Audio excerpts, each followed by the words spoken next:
It's time for another episode of the Believe You Can podcast, where we interview athletes and give them a platform to talk about stuff that they're interested in and what's going on with their careers.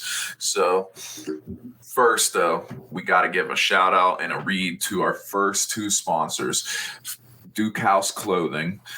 They got awesome stuff. Their link will be in the description below the YouTube video. All right. And they got hoodies, sweatshirts, t-shirts, graphic design t-shirts. They got drawstring bags, and they even have phone cases, all that come with like awesome custom graphic designs that they have created themselves. And they have, like, this is one of them right here. The Iron Mike it's this design right here.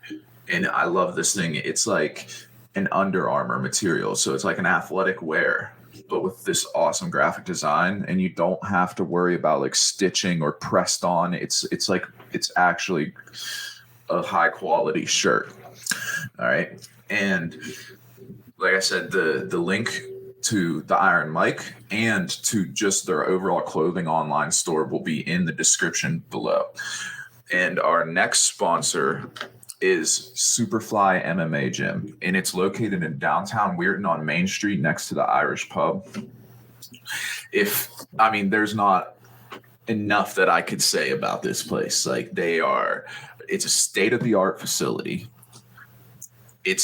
You're getting trained by actual fighters also, like people that have actually competed and understand what it's like to take that walk. But also, it's good for if you're just in the thick boy Corona times and you're trying to get back into shape or stay into shape. It's a great place to be all around.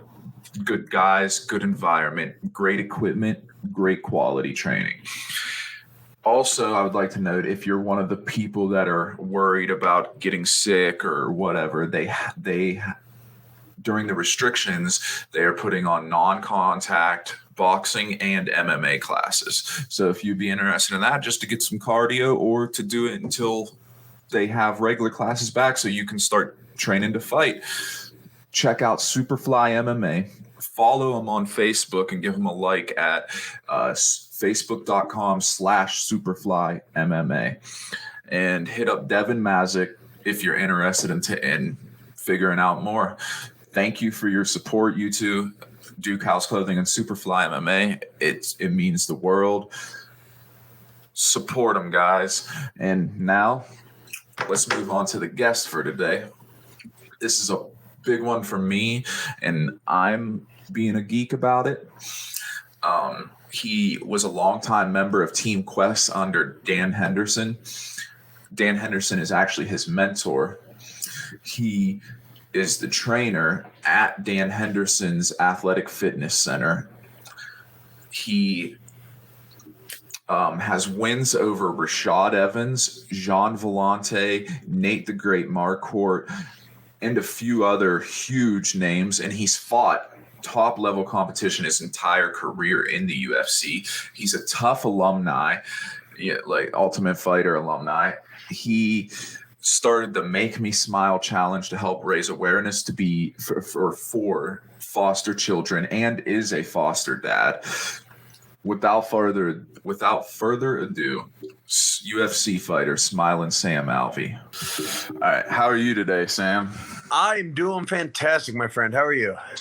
I'm great. How's your family and training been during the crazy times that we're in right now in the world? Oh, we've been doing great. I mean, I haven't missed a training. My kids are training. My wife's happy. My wife's actually climbing a mountain this next week.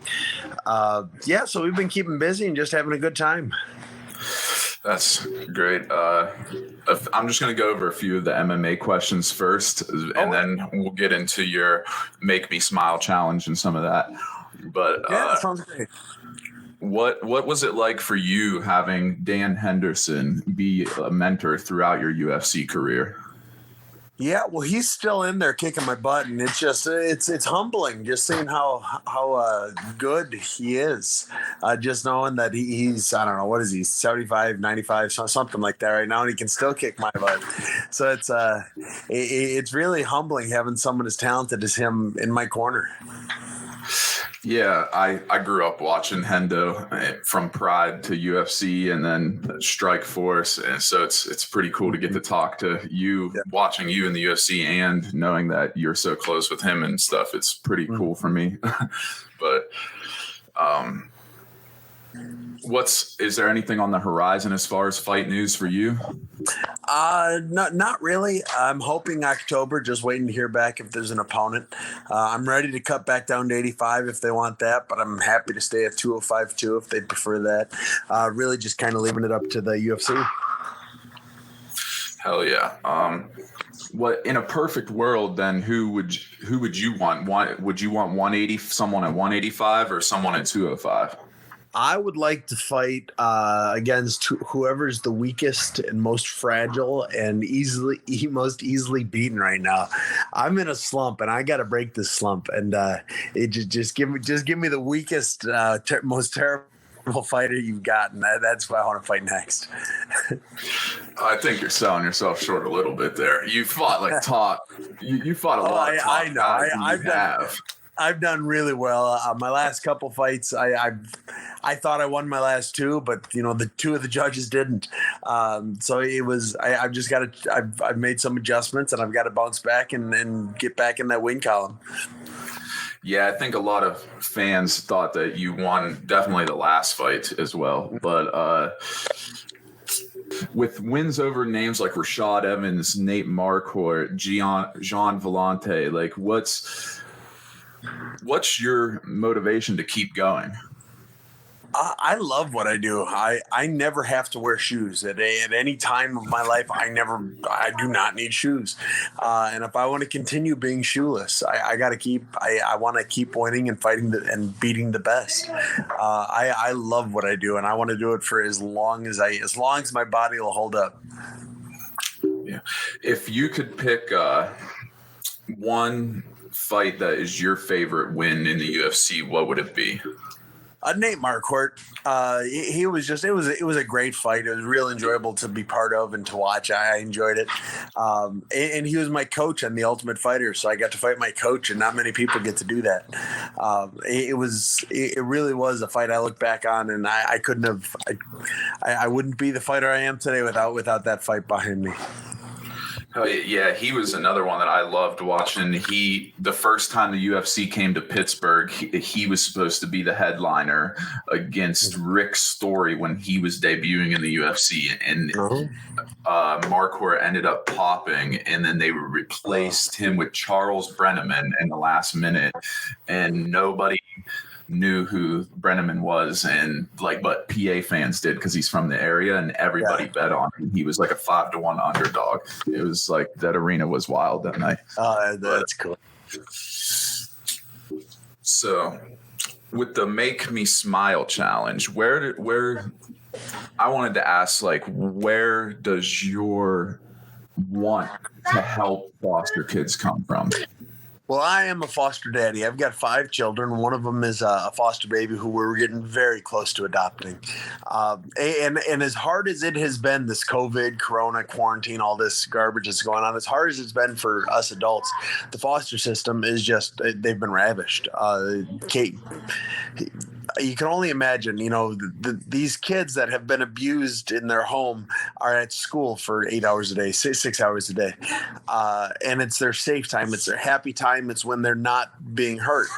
And now schools have been closed. Schools aren't likely to open here in the next few weeks. And these kids are just in this bad situation at all times right now.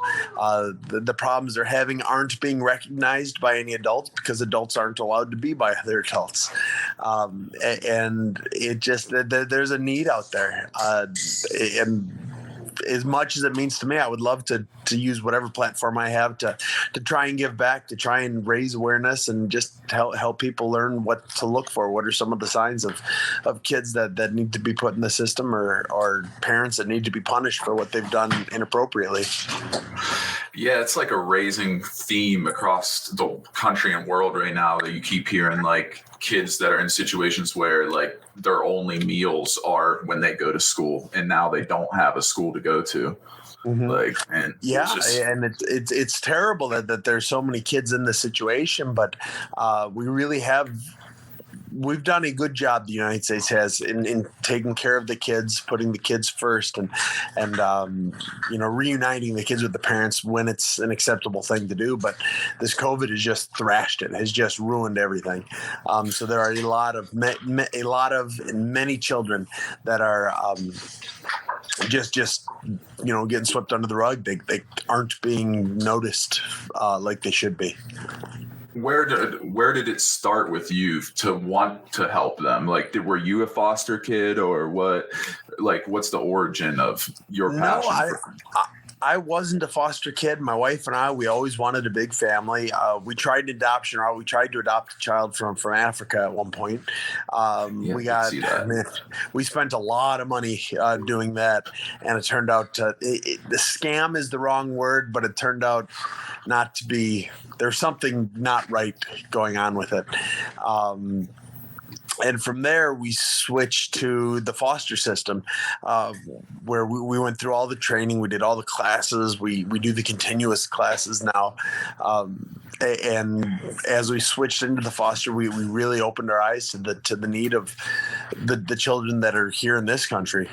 And so we kind of switched over. We got blessed with a 3-day-old beautiful baby girl a little more than a year ago, and she's our little one, and we're getting very close to that adoption date. Heck yeah, that's awesome. I provided a little link and shout out to the Make Me Smile challenge thing in the introduction, so I wanted to get that in there.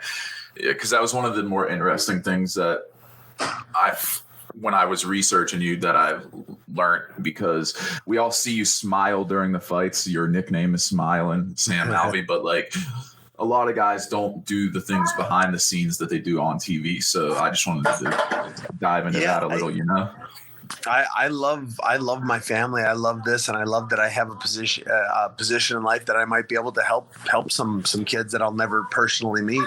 And this Make Me Smile challenge, like you're saying, we're giving away thousands of dollars in actual prizes, but then thousands of dollars in actual money as well to the winner of this contest. And it really is. You're gonna post hashtag Make Me Smile challenge, and you put something on the internet or on the social media, and we'll be watching. And the posts that make us smile, make us laugh, make us the happiest are going to win some money. Yeah, and it's good to know, like, all the proceeds from that is going to help raise awareness for foster kids too. If you go to my website, which is smilemma.com, there's a link at the top of the page. You just put in your email address, and we'll send you information about the foster system, ways you can help. Even if you don't want to be a foster parent, there are ways you can help, and all of that will also get processed into the giving away of the prizes. All right. That's I have a lot of family that came from foster care, so it's like, okay, that's one of the reasons why I wanted to ask about that, because I'm sure a few of them will be interested to hear that from you. So I look forward to seeing them online. Yeah.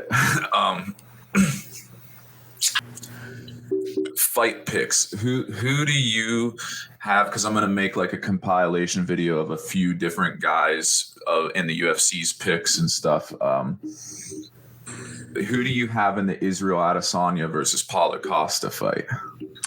I'm going to take Israel, but y'all should know I am 100% wrong on my main event picks. Main events, I am always wrong every damn time. But I'm picking the style bender. Yeah, I picked Israel too, which now that doesn't make me confident that you're always wrong. Yeah, but for sure he's going to lose now, but that's who I'm picking. Yeah, he just seems so much more polished of a fighter than Costa is, but Costa has like that power.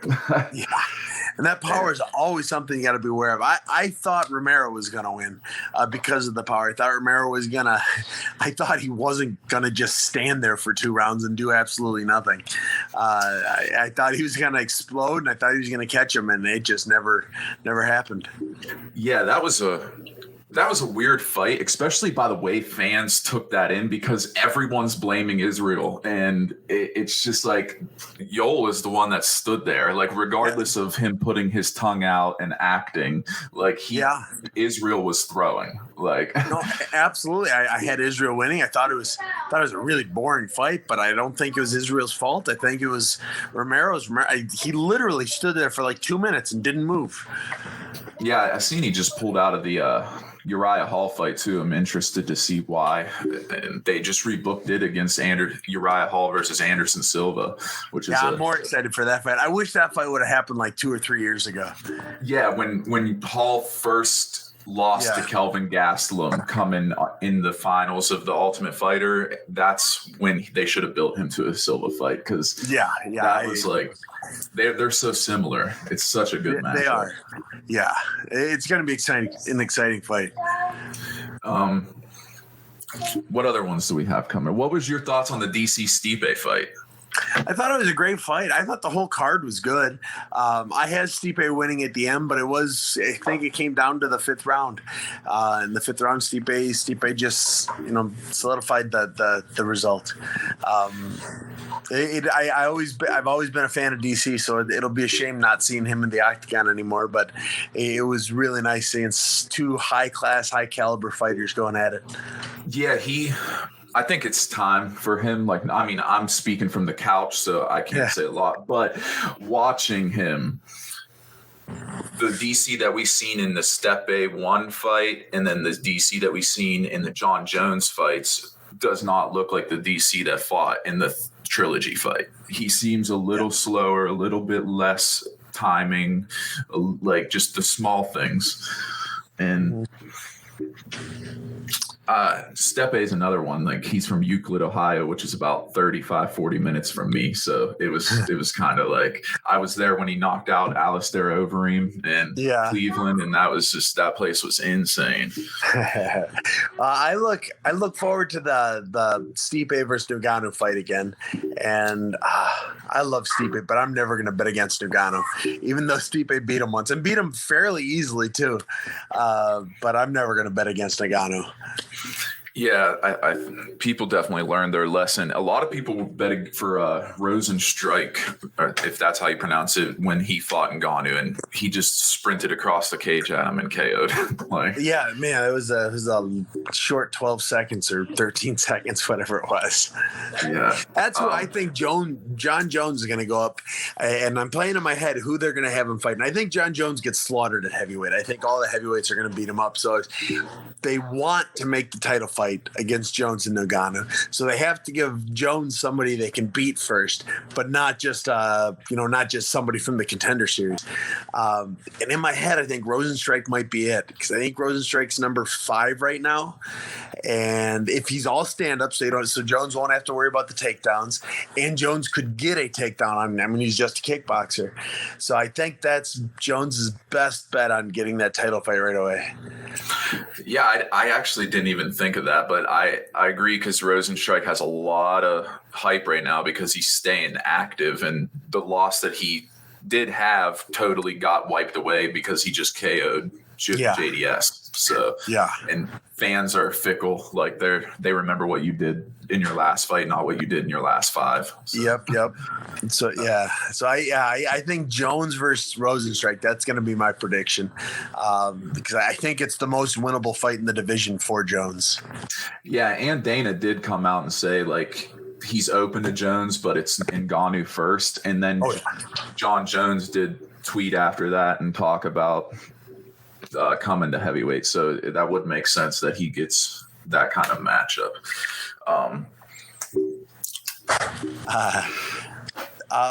Not too much from my side. My teammate Dom Reyes, he's fighting for the UFC title here in a few weeks. John, so that'll be exciting. My boy Jared Vandera, he's fighting on the Contender Series in, I think, 3 or 4 weeks as well. So that's another top-notch fight from Team Quest. And if anyone ever wants to talk to me, just hit me up on social media. I'm at Smilin' Sam on everything. Oh, and I'm on TikTok now. I friggin' love TikTok. TikTok. So follow me on TikTok. Yeah, I was pretty nervous for the interview because I'm a big fan. So it's nice that you get to sit down and talk to somebody that you get to see on TV and ask questions. I appreciate it. Oh yeah, thank you for your time. You're very welcome, my friend. We'll talk again. Oh yeah, have a good day, dude. All right, you too, sir.